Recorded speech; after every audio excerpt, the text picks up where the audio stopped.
সুপ্রিয় দর্শক, আজকে আমি দেখাবো ময়দা দিয়ে বানানো সেউই পিঠা।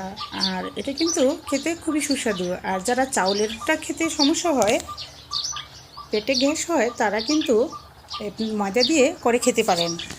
তো আমি কিন্তু ময়দা আগে সিদ্ধ করে নিয়েছি। তো আমি একটা পাত্রে অল্প পানি দিয়ে তার মধ্যে লবণ দিয়ে দিয়েছি, এবং যখন পানিটা সিদ্ধ হয়ে গিয়েছে তখন আমি দিয়ে দিলাম ময়দাগুলো। আর ময়দাগুলো দিয়ে ভালো করে আমি একটা পেস্ট তৈরি করে নিচ্ছি।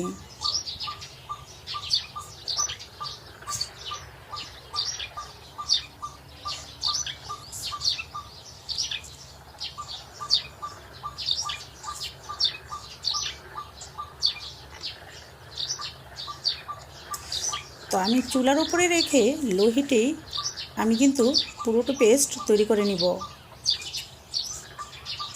তারপর আমি এখান থেকে অল্প অল্প নিয়ে সুন্দর একটি মিহি পেস্ট করে নিয়েছি। আর তারপরে কিন্তু আমি লম্বা লম্বা করে চিকুন চিকুন দড়ির মতো বানিয়ে নিব।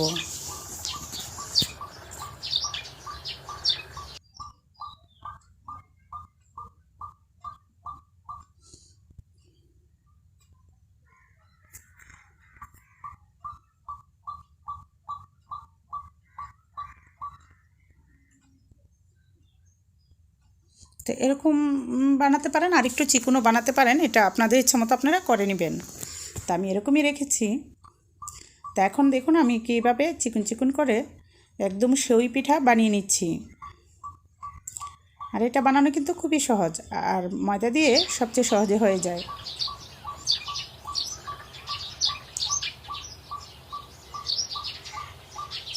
আর যখন এটা করবেন তখন কিন্তু ময়দাটা একটু বেশি নিতে হবে, না হলে কিন্তু লেগে যায়।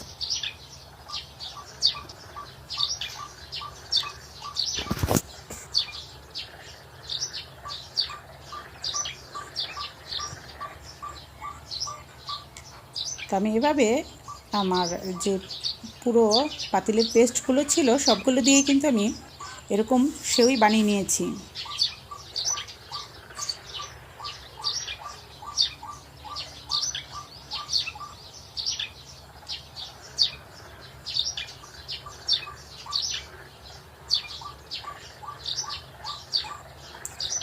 তো আমার সেউই বানানো প্রায় শেষ।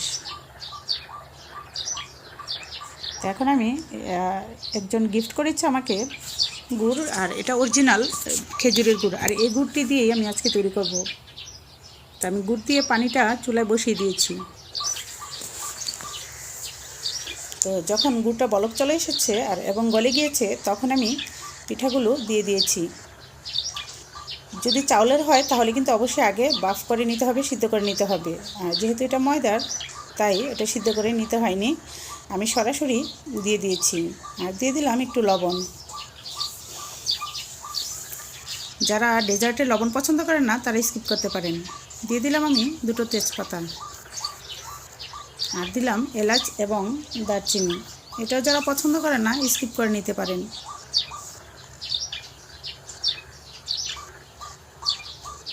তো দেখুন সিদ্ধ হওয়ার পর একটা সুন্দর আঠালো ভাব চলে এসেছে।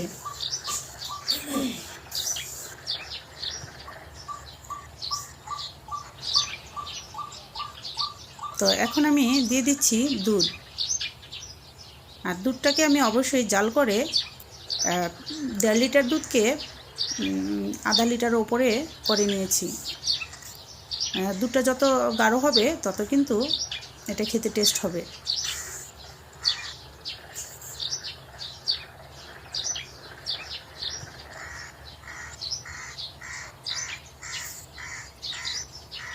তো দেখুন খুব সুন্দর একটি কালার চলে এসেছে।